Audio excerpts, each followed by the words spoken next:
It was once considered a quintessential Hollywood family story, where fame, talent, and family bonds seemed to go hand in hand. The Reiner family, with Rob Reiner, the filmmaker behind many classics, his quiet but steadfast wife Michelle, and their children raised in the spotlight of creativity and expectation, was always an image admired by the public. But then, one December night, everything changed. A sudden tragedy struck, not only shaking Hollywood, but also raising a host of unanswered questions. Nick Reiner is now facing serious charges related to the deaths of his parents, while his sister, Romy Reiner, the first to discover the truth, claims that the story is far more complex than what the public knows. Now, with new revelations from Billy Bush and previously undisclosed information, the picture of the Reiner family is gradually revealing its darker sides, simmering tensions, hidden secrets, and a truth that remains controversial. What really happened behind the closed doors of that house? And can justice finally bring the whole story to light?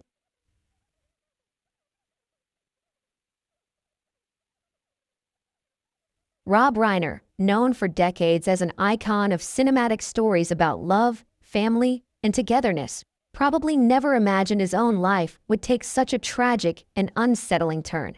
From the image of an admired Hollywood family, their story was suddenly shrouded in pain, doubt, and unanswered questions. For years, his son, Nick Reiner, reportedly faced considerable public pressure. Nick's personal struggles seemed to become a shared burden for the entire family, creating a prolonged state of tension that outsiders could hardly recognize. A neighbor later recounted that, according to what they heard, a serious incident had occurred in the Reiner family home, and Romy Reiner, the daughter who lived nearby, was the first to notice something amiss and immediately sought help. No one could have imagined that things would spiral out of control to this extent. Investigators then began reviewing Nick's previous statements regarding his relationship with his father. Some past remarks were believed to reveal simmering conflicts that had existed long before that fateful night. The event, considered an irreversible turning point for Rob Reiner and his wife, Michelle Singer Reiner, took place on December 13, 2025, a day that should have been associated with family reunions and end-of-year celebrations. That evening, Rob and Michelle attended a large Christmas party hosted by Conan O'Brien, bringing together many close friends and familiar faces from Hollywood. On the surface, everything was filled with laughter and sparkling lights. However, according to several witnesses, the atmosphere at the party changed when a heated argument broke out between Rob and Nick. Voices grew louder, expressions became more tense, and discomfort seemed to spread throughout the room, making many guests feel uneasy. Whispers began to appear, and anxious glances were exchanged as the atmosphere shifted from cheerful to heavy. Several people later stated that they felt Nick had behaved unusually throughout the evening, leaving a negative impression on those around him. However, Nick now maintains that he was not involved in any wrongdoing and claims he has been severely misunderstood. He even suggests that his sister, Romy, was the one who complicated things. These conflicting statements quickly became the focus of attention as investigators began piecing together the details of that night. By the following morning, the gossip from the Christmas party had spread rapidly through the entertainment industry. One guest reportedly remarked that Nick had made the atmosphere tense, and that comment quickly spread. According to witnesses, Rob Reiner didn't shy away from the situation. He confronted his son directly, trying to reassure and calm things down instead of ignoring it. Michelle stayed by her husband's side, calm and steadfast through the difficult moments.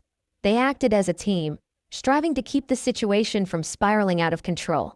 When they decided to leave the party, it wasn't an angry departure, but a quiet retreat, as if they were trying to keep their family away from public scrutiny. To those who witnessed it, the scene resembled two parents doing everything they could to protect their children and family honor.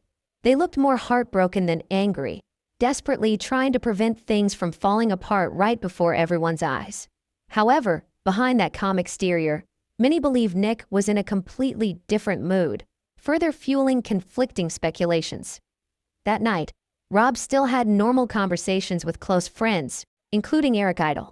According to accounts, the two talked about creative plans and excitement for future projects, making Rob appear optimistic and focused. But few knew that just days earlier, he had confided privately to a close friend that he felt confused and helpless in connecting with Nick. That confession, now, becomes haunting when looking back at the entire sequence of events that followed. Meanwhile, Romy reportedly shared with a close confidant that she felt blamed for things she didn't cause. The tension between the two brothers, according to many, had existed for a long time and was just waiting for the right moment to erupt. Each subsequent statement and accusation seemed to only obscure the overall picture further. In the early hours of December 14th, a serious incident occurred at the Reiner family home in Brentwood before dawn. The Los Angeles County District Attorney's Office later confirmed the incident took place around this time. Although the exact time has not been released, only a partial timeline has been established. Around mid-afternoon, unable to contact her parents, Romy Reiner, who lived nearby, decided to check on them. Upon entering, she realized something was wrong and immediately called emergency services. LAPD officers and paramedics quickly arrived, shattering the usual tranquility of Brentwood. From that moment on, the incident became not only a family tragedy, but also a complex investigative case, where every testimony and every detail held significant meaning. And to this day, the question of what truly happened that night continues to haunt those involved, as well as the public following the events from afar.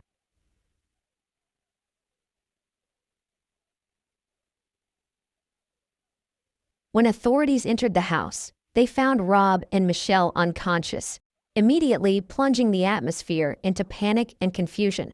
The house was quickly sealed off, and a full investigation was launched almost immediately.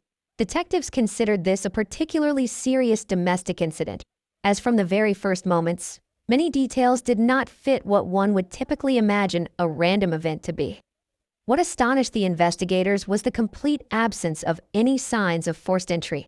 Every door and window was securely locked. There was no ransacking of belongings, no apparent signs of struggle. The neatness and order of the house completely changed their initial reasoning. It suggested that the people involved did not need to break in, as they were already inside, welcomed into the house completely voluntarily.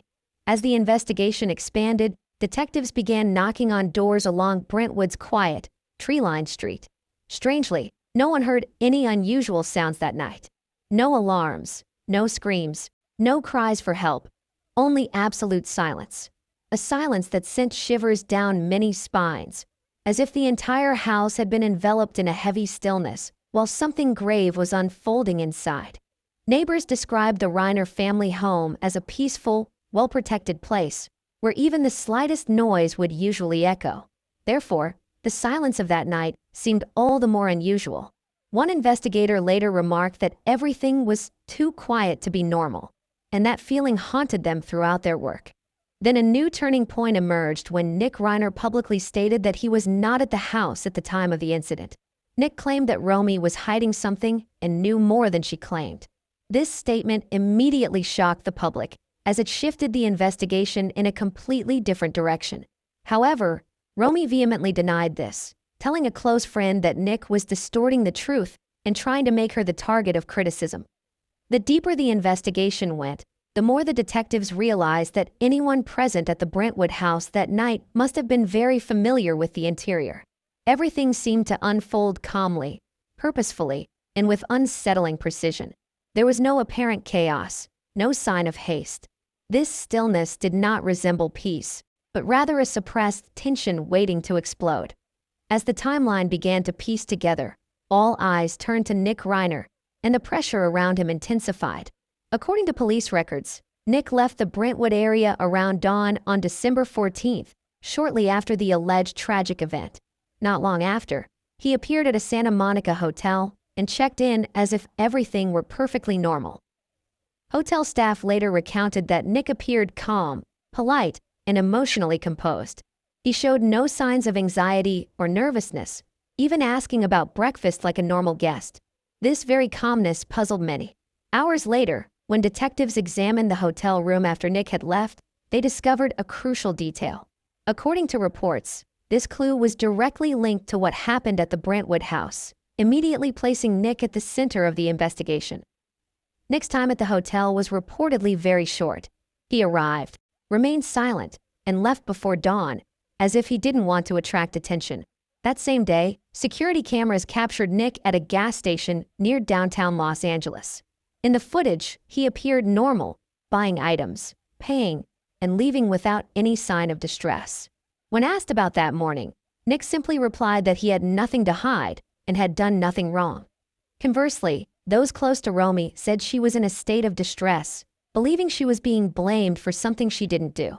On social media, the public began scrutinizing every image and expression of the people involved, trying to find clues from the smallest details. The contrasting way they appeared in front of the cameras fueled further speculation. By late that morning, police had tracked Nick near the Exhibition Park area, not far from the University of Southern California. A swift but orderly operation ensued. There was no chase, no chaos. Nick was apprehended silently, cooperating with officers and showing no signs of resistance. In just minutes, it was all over. As night fell, detectives began piecing together the events: a protracted domestic conflict, an unusually quiet house, no signs of forced entry, and a series of scattered movements throughout Los Angeles. All these fragments seemed to lead to a far more complex truth than initially thought. Yet, one major question remained unanswered, haunting everyone following the case: what truly happened inside the Brentwood house before dawn?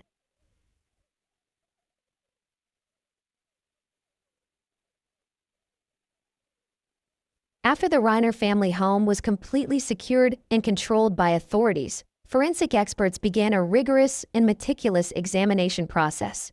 Every room, every surface, and every minute detail was carefully documented. They took photographs, collected samples, and marked every trace that could help reconstruct what happened behind closed doors. It was a thorough search where science was paramount and every assumption had to be confirmed by evidence. Inside the command center, investigators gathered around screens and crime scene maps, trying to reconstruct the timeline of that night minute by minute. Because there were no security cameras in the house and no digital data to refer to, they were forced to rely entirely on scientific evidence. Tiny changes in ambient temperature, physical signs, and seemingly insignificant details became extremely important. Every clue carries significant weight, as even a small deviation could alter the entire picture of the case. During questioning, Nick Reiner reportedly showed impatience, asserting that the investigators were heading in the wrong direction and suggesting that Romy was the one who needed to be questioned more thoroughly. This statement immediately heightened the tension surrounding the case, escalating the family conflict to a whole new level. Conversely, Romy reportedly told her lawyer that Nick was trying to distort the truth to protect himself. These two contrasting stories forced the investigators to be even more cautious with each step. Scientifically, the forensic team focused on two key elements to construct a timeline: the natural changes in the body after life ends and how biomarkers are distributed over time. These are crucial indicators for estimating the time of the incident, especially in cases without direct witnesses. Experts work continuously, comparing data and cross-checking results to ensure the highest possible accuracy. Based on these analyses, the forensic pathologist concluded that Rob and Michelle Reiner most likely died sometime in the early morning, hours before anyone discovered the incident. This time frame aligns with the detectives' initial suspicions, suggesting the tragedy occurred during the quietest part of the night, when the entire neighborhood was asleep and no one noticed anything unusual. The subsequent investigation focused more deeply on physical evidence. Experts determined that the injuries were caused by a sharp object, inflicted from very close range. This indicated that the perpetrator must have been in the same space as the victims. More importantly, the evidence suggested the incident did not happen overnight, but lasted longer than initially anticipated. Many independent experts reviewing the report concluded that this was not a spontaneous incident, but rather a series of coordinated and continuous actions. This assessment drew the full attention of the investigative team. A forensic expert reportedly emphasized that the signs did not indicate randomness, but reflected a very high degree of proactive involvement from those involved.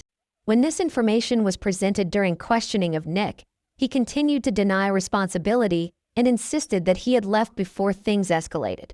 However, Romy offered a completely contradictory account in private conversations with close associates, claiming that Nick was still present when things spiraled out of control. Legally, investigators cannot rely on emotions or isolated accounts. They focus on what the evidence allows them to conclude.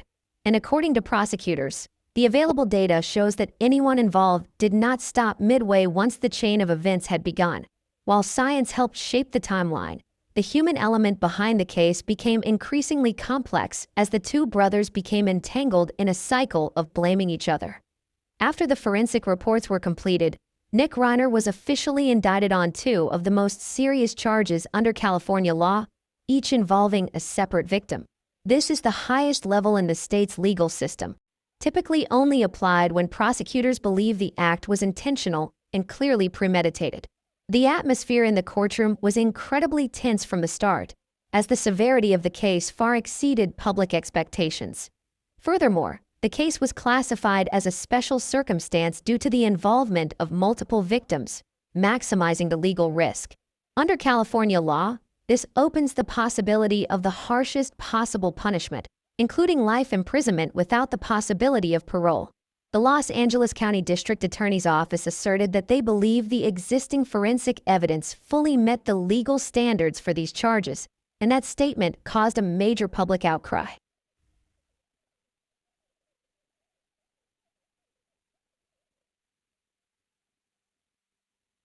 Now, as the case enters its most tense legal phase, all eyes are on the next developments. What was once a closed-door family tragedy, unfolding behind the doors of a quiet Brentwood home, has quickly transformed into one of the most controversial and haunting cases in recent memory. There, forensic science, strict laws, and intricate family relationships clash in ways no one could have predicted. Overnight, the Reiner case completely changed its nature. From the private pain of a family, it became the focus of public and media attention, described as one of the biggest legal battles Los Angeles has seen in years. Analysis, speculation, and debate spread throughout the city as people try to understand what really happened inside that house. However, even as some of the initial charges were adjusted or dismissed during the proceedings, Nick Reiner remained unwavering.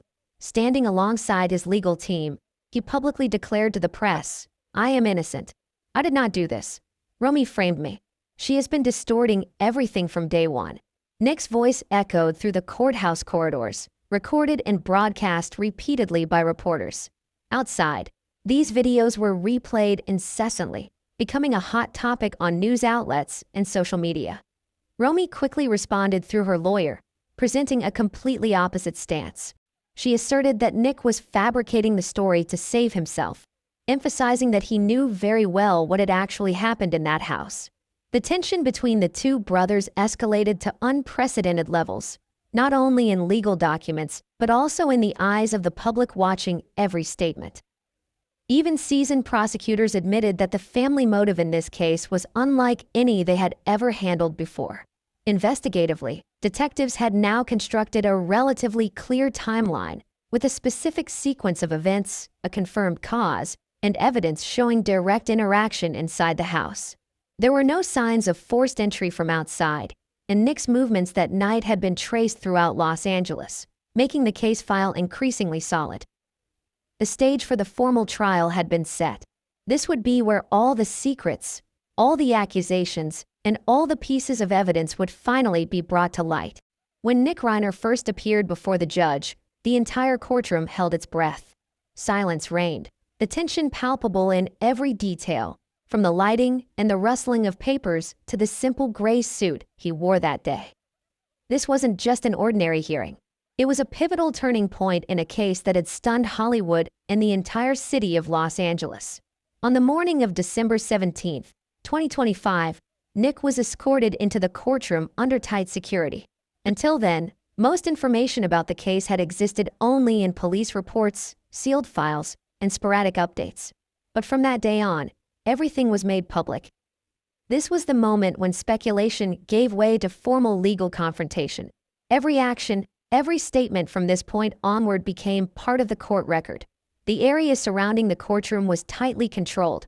No television cameras, no live broadcasts, no widespread press coverage. The court issued a broadcasting ban, keeping the atmosphere inside absolutely controlled. Only a small group of reporters, lawyers, and court officials were allowed to be present. They stood in heavy silence, their eyes fixed on the courtroom door. When the door finally opened, Nick Reiner appeared, escorted by 2 deputy officers directly to the defense table. The sound of their footsteps echoed in the quiet space, creating a chilling and tense atmosphere. Nick's expression was difficult to read. For a brief moment, his gaze swept across the audience. A reporter later recounted hearing Nick whisper, "I didn't do this." That short moment quickly spread on social media, becoming a hot topic of discussion. As the judge read the charges, Nick stood still, his hands clenched, occasionally shaking his head. When it was his turn to present his defense, he spoke clearly and decisively. "Not guilty. I love my parents. I would never harm them. Romy knows the truth." The entire courtroom fell silent. It was Nick's first public statement since his arrest, and that declaration officially transformed Brentwood's quiet mystery into a dramatic courtroom drama that captured nationwide attention.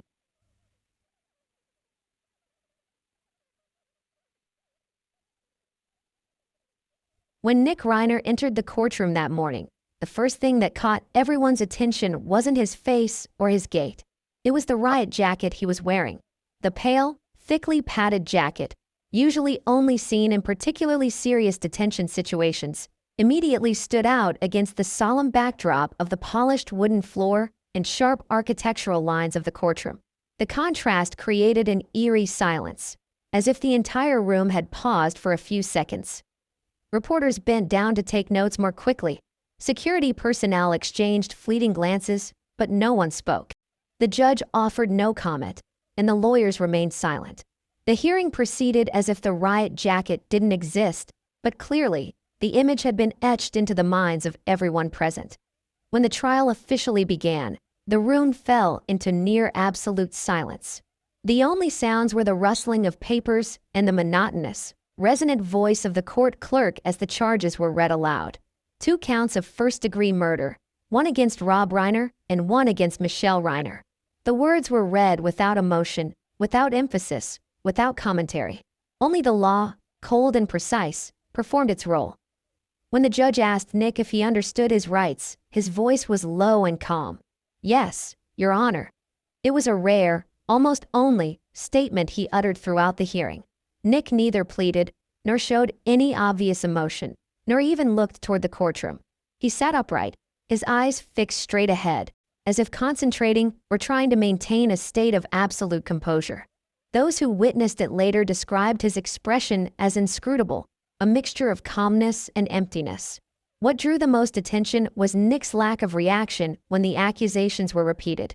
A journalist nearby claimed he whispered very softly, "I'm innocent. Romy knows that." The sound was so faint it was almost impossible to confirm, but the rumor spread quickly within the courtroom and beyond. After the reading of the indictment concluded, attention shifted to the procedural matters and the next steps in the case. Nick's defense attorney requested more time before presenting his formal defense, citing the need to review newly emerged evidence and testimony. The judge quickly agreed, setting the next hearing date for January 7, 2026. The prosecution did not object. It seemed everyone understood the seriousness of the case and the importance of each legal step. There was no shouting, no outward drama. Only a heavy atmosphere enveloped the courtroom, like a thick fog. Despite the outwardly orderly and calm demeanor, tension simmered because everyone knew this was only the beginning. The next hearing was expected to bring even more significant revelations, and Nick's whispers about Romy only complicated the picture further. By the end of that tense morning, one thing became clear. This case was far from over. The silence in the courtroom seemed to speak volumes more than any newspaper headline. It was like the opening scene of a protracted legal battle, where every small detail could be crucial. Then another detail unexpectedly caught attention. The person standing next to Nick Reiner wasn't an unknown public defender. It was Alan Jackson, one of the most famous and powerful defense attorneys in California. When his name was called, the atmosphere in the courtroom changed dramatically. Jackson is known for handling high-risk, high-pressure cases having directly confronted prosecutors in some of the most tense courtrooms. His list of past clients includes many controversial names, demonstrating his considerable experience and strategic prowess. Nick's choice of Alan Jackson sends a strong message. This is not a formal or temporary defense. It's a comprehensive strategy prepared for a protracted legal battle. Reporters outside the courthouse immediately buzzed with excitement as the news spread. One legal insider whispered, "That's the kind of lawyer you hire when you're fighting for your entire future." Meanwhile, a source close to the Reiner family said Romy was surprised by the move, reportedly saying Nick was trying to project an image of innocence by going big when cornered. When the hearing concluded, Nick was let out of the courtroom in the same way he had entered, silently, solemnly, and with a constant police escort. He did not look toward the press, nor did he react to the questions echoing from the hallway. There was no official statement from either the defense or the prosecution. Only the murmurs of reporters remained, trying to process what they had just witnessed. In just a few minutes, the courtroom was empty again, but outside, the story was truly heating up. That afternoon, public attention quickly shifted to another question, equally weighty and intriguing. Who was behind the funding of Nick Reiner's massive defense team?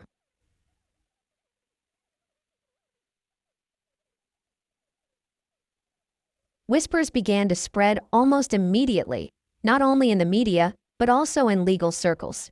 Anyone who has followed serious criminal cases knows one thing for sure. A case with 2 first-degree murder charges, coupled with unusual circumstances, is almost certain to drag on for years and cost a fortune before a final verdict is reached.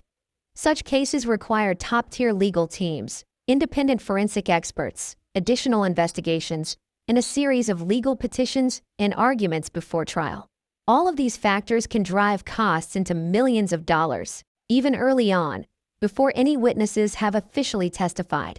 Therefore, the question of the funding behind Nick Reiner's defense quickly became a new piece of the already ongoing Hollywood saga.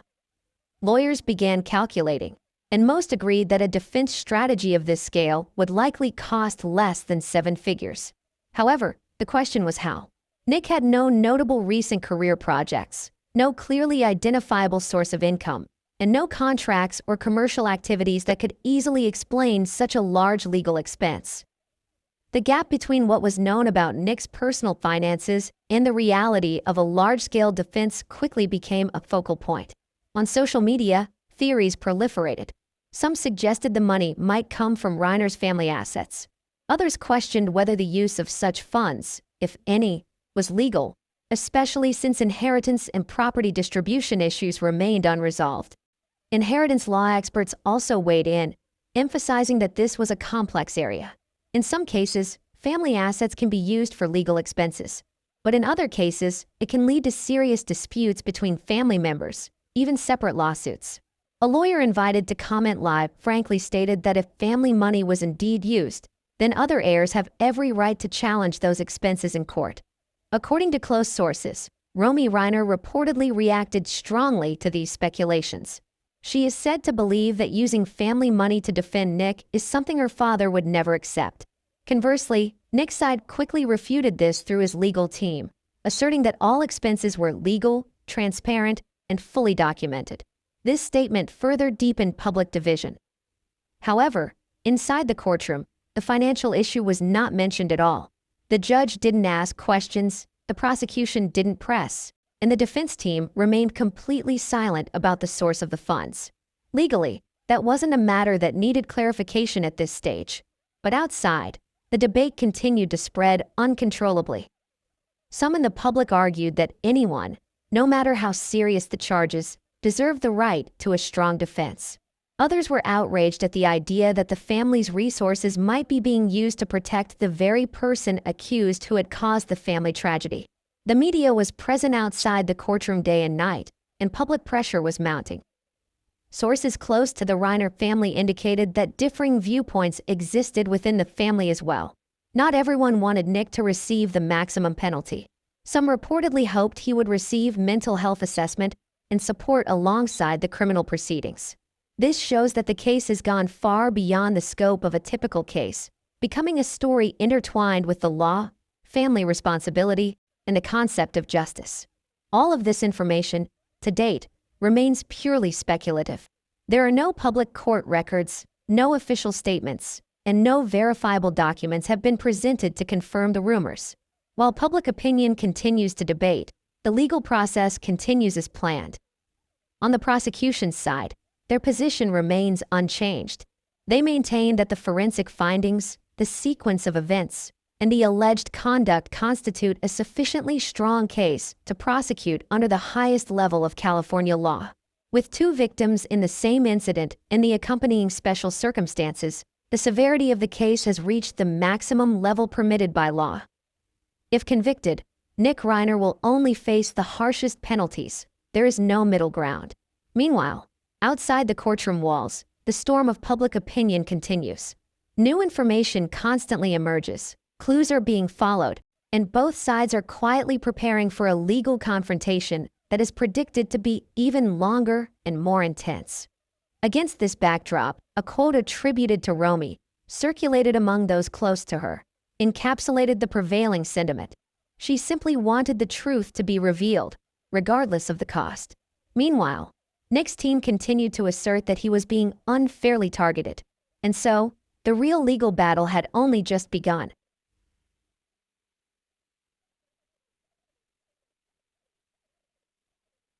In a statement released through his private lawyer, Nick emphatically stated, "I am not guilty. I need help, not revenge. Romy is lying to protect herself." But behind those brief words, the true story is far more complex and weighty.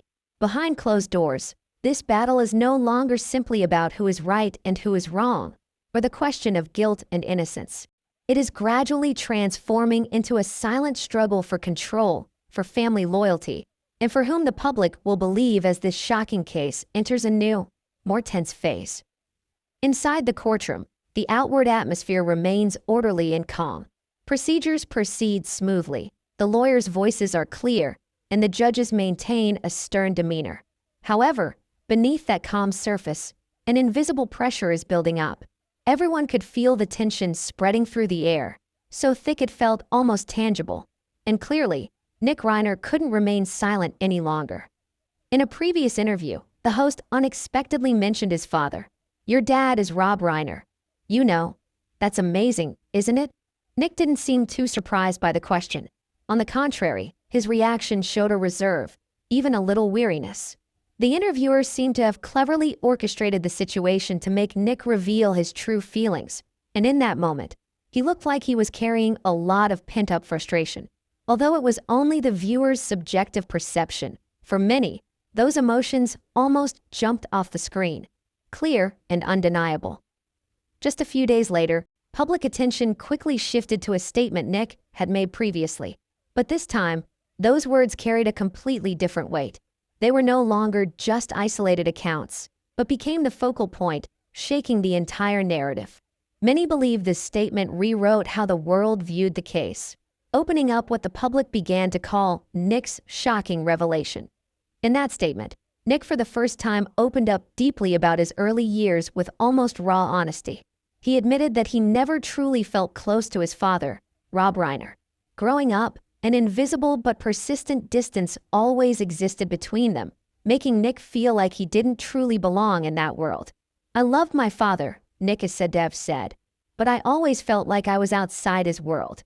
This confession left many following the case stunned. Rob Reiner has always been seen by the public as the epitome of a devoted father, successful, caring, and wholeheartedly committed to his family. He built relationships with his children through everyday things, sports, warm family dinners, shared creative passions, all of which became cherished memories that lasted a lifetime. However, for Nick, those moments never truly connected. He often felt more like an observer than a participant, present in the same room, but emotionally distant. Those close to the family later revealed that Rob tried his best. He never intended to create distance from his son. However, his busy work schedule and long hours may have inadvertently created gaps that Nick didn't know how to fill. From the outside, the Reiner family appeared to be a perfect Hollywood family, stable, close-knit, and always supportive of each other. But inside, Nick felt something was missing. "I'm surrounded by love," he once shared, but I can't feel it. It's as if it stops right before it reaches me. This silent loneliness didn't appear overnight. It accumulated over the years, growing until it became part of Nick's identity. Friends describe him as introverted, sometimes withdrawn, always seeking approval that never seemed to come. To many observers, this emotional context added a new layer of meaning to the entire story, blurring the lines between family tragedy and a prolonged psychological struggle. As the feeling of isolation grew heavier, Nick drifted further away from his family. The home, once a safe haven, no longer offered comfort but became a burden. He began seeking a sense of belonging elsewhere, pursuing freedom and temporary escapes. It was during this period that Nick began to struggle with substance abuse. What initially seemed harmless quickly escalated into a serious dependence that spiraled out of his control. At just 15 years old, Nick's condition became so severe that he had to enter rehab for the first time. The Reiner family didn't hide or avoid the truth. They immediately sought help, doing everything they could to pull their son back from the brink. Time and again, they turned to new treatment programs, new doctors, and new hope. This wasn't a buried family secret, but a public, painful battle to save Nick's life. Nick later admitted that the substances he used were powerful and dangerous, trapping him in a vicious cycle. "I thought I was in control," he once said, "but in the end, it controlled me." That honesty reveals the depth of what he had faced for so many years. Nick's journey to recovery became a heartbreaking cycle. Brief moments of recovery followed by devastating relapses, constantly shattering his family's hopes. His life became precarious and unpredictable. Nick wandered from Maine to New Jersey, then to Texas, never staying in one place for long, living a nomadic life, searching for direction. These weren't journeys of discovery, but rather periods of uncertainty, loneliness, and struggle. Yet, even in this chaotic situation, Rob and Michelle Reiner never gave up on their son. Not once. They were always there for Nick during his darkest times, patiently calling, seeking professionals, and paying for treatment after treatment. Close family friends still remember Rob's words. "If we stop trying, he'll stop believing he can change." It was this unwavering hope that became their guiding principle, shaping how they faced all the challenges, both within their families and in the face of the increasingly fierce storm of public opinion.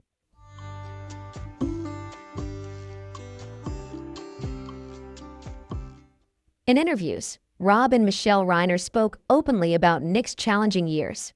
They never blamed anyone, didn't hide the truth, and never pretended everything was okay. They poured all their emotional, financial, and spiritual resources into helping their son recover. For them, this battle wasn't about failure or public image, but about unconditional love and the unwavering belief that one day, Nick would find himself again. Close friends revealed that Rob and Michelle's efforts never stopped, even when things seemed hopeless. Rob even tried a new, more creative and personal approach to help his son. Instead of separating his Hollywood work from his family life, Rob directly involved Nick in his filmmaking world. In 2015, father and son created the film Being Charlie, directly inspired by Nick's journey of overcoming addiction and recovery. The film doesn't embellish or hide reality. It exposes relapse, resistance, pain, and the relentless struggle to become better. The film's production seemed to mark a turning point for Nick. For the first time in years, he arrived on time, focused and determined. Working with his father gave him a sense of stability and purpose he had long lacked. A crew member recalled, "You could see it. He was proud of what they were building together. It felt like a new chapter was beginning." In a short period, the atmosphere around Nick changed dramatically. There was discipline, direction, and a calmness that hadn't been present for years. Rob looked relieved, almost sighing. "This project saved both of us for a while. It gave us a common ground, a creative space that reconnected us in a way that therapy or time couldn't." However, that glimmer of hope didn't last long. Soon after the film ended, Nick relapsed, returning to the harmful habits that had plagued him for years. The cycle of relapse and recovery began again. Each relapse was worse than the last, devastating him and exhausting his parents, who wondered how many more times they could pull him back on the right path. But despite the heartbreaking pain, Rob never stopped believing that Nick could find the right path again. In the years leading up to the tragedy, The cycle of recovery and relapse became an uncontrollable spiral. Nick went in and out of rehab centers many times, and now, even though he has had moments of lucidity and shared about his mental health on social media, the situation remains unpredictable and stressful. Rob and Michelle never gave up. They gave their son unconditional love, stability, and support. However, love sometimes isn't enough to dispel fear. According to those close to them, that fear silently became a part of their daily lives, not only about whether Nick would successfully overcome his addiction, but also about their own safety and emotional limits. The emotional distance between Rob and Nick, something Nick had talked about since childhood, grew heavier over time. This wasn't a matter of blame, but rather two people trapped in a painful cycle of love, guilt, hope, and disappointment intertwined. A family friend said that they never stopped loving Nick, but realized that love sometimes wasn't enough to keep things intact. By that Christmas Eve, the simmering tension in the family had erupted. The argument wasn't a sudden outburst, but the result of years of accumulated pain, disappointment, and exhaustion. Each attempt at recovery, each late-night call, each difficult conversation added to the already fragile relationship. According to a close source, Nick later claimed that Romy had distorted the truth, wanting everyone to blame him, while Romy told friends, "Nick is rewriting history again. We're worried about what he might do." The feelings of alienation from childhood never left Nick. They followed him into adulthood, affecting every relationship, every decision, and every relapse. He carried that emptiness like a shadow, and in the years leading up to the tragedy, that invisible burden continued to weigh on both him and those around him.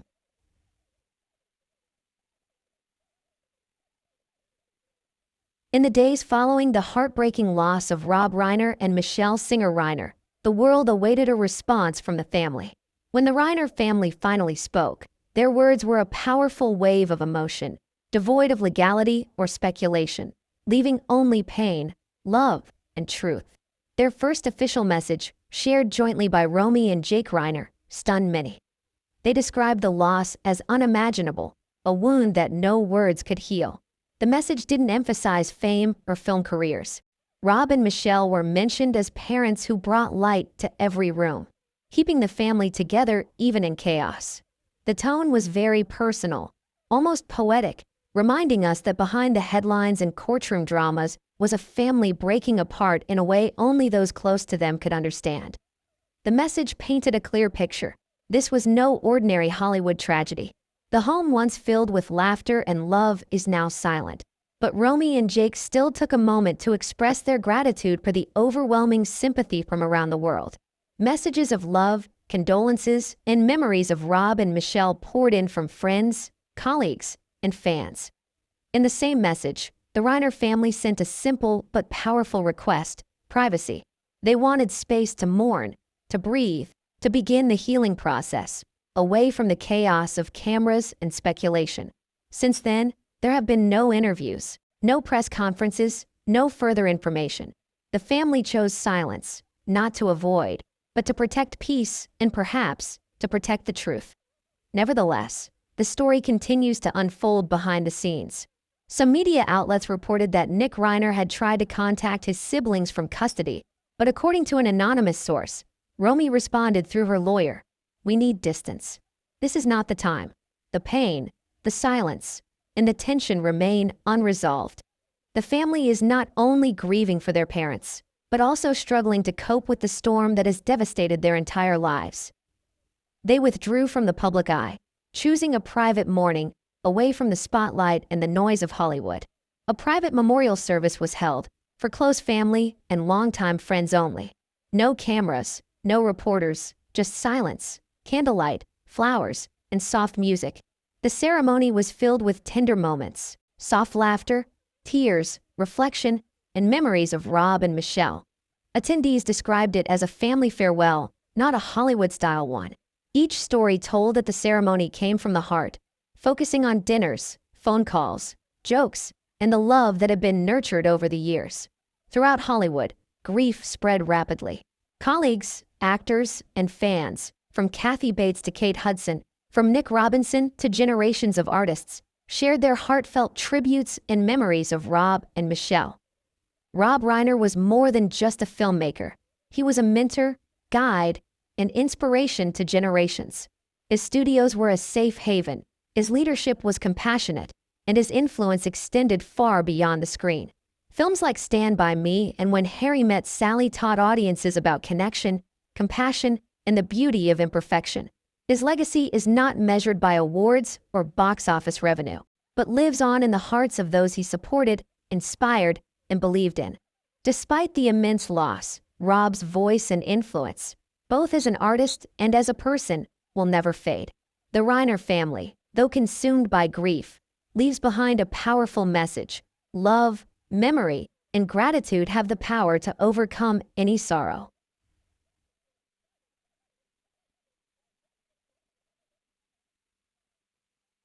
As the world continues to mourn, hearts turn to the extraordinary legacy Rob Reiner left behind.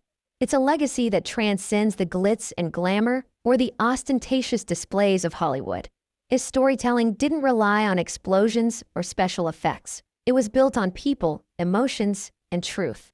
Rob possessed a rare talent, transforming the ordinary into reality, capturing everyday moments and elevating them into unforgettable works of art that resonate deeply with audiences.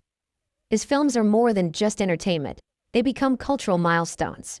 The Princess Bride remains a timeless treasure, captivating generations with its blend of humor, romance, and adventure in a fairy tale setting. Stand By Me stands as one of the most authentic portraits of childhood friendship, telling of loss, loyalty, and how it shapes people. When Harry Met Sally not only redefined the romantic comedy genre, the film conveys genuine emotions and sharp dialogue, proving that love stories don't need glitz and glamour to touch the audience's hearts. Rob's genius lies in the consistency and subtlety in every frame, every line of dialogue, and every performance. A longtime collaborator once said, "Rob makes every actor feel like a partner, not a pawn on a chessboard." It is this approach that makes his films vibrant and enduring. They don't rely on cheap gimmicks or tricks, but on real people and real emotions, allowing the audience to connect with the story, the characters, and each other. While Rob's name always stands out, Michelle Singer Reiner, his life partner and companion, is no less important. Though she stayed away from the spotlight, Michelle balanced the chaos of fame with calmness, compassion, and strength. She dedicated her life to her family and charity work, always striving to make the world a better place.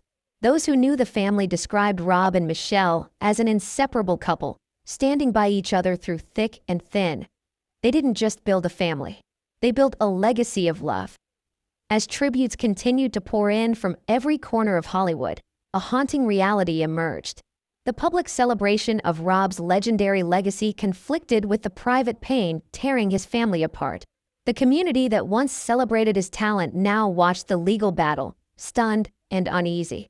The legal and media storm engulfed the Reiner family, making pain and legacy inseparable. Love, tragedy, and fame intertwined into an unforgettable story, where public remembrance coexisted with private devastation. Outside the public eye, new developments in the courtroom only complicated the story further. The prosecution held firm, the defense delved deeper, and the mystery refused to subside. Rumors of new evidence, previously undisclosed information from family members, constantly dragged the truth back into the mists. Meanwhile, tributes and expressions of gratitude abound on social media and film sets, reminding us that behind every headline and court document are real people: parents, spouses, friends, those who shaped a generation.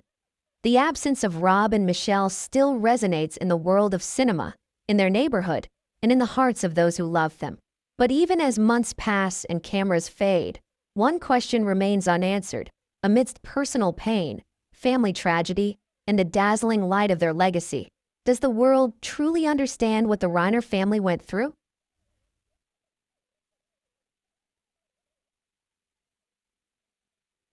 What really happened inside that Brentwood house? Nick Reiner remains adamant about his innocence, insisting that Romy knows more than she reveals. Conversely, Romy maintains that Nick is distorting the truth.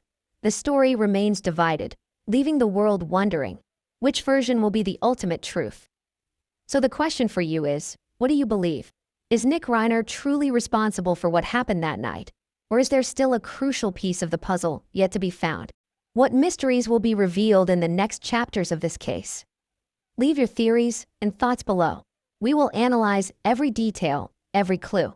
If this story intrigues you, don't forget to like, share, and subscribe to the channel so you don't miss any untold Hollywood stories. Turn on notifications to follow the next chapter, because there's still much more to be revealed.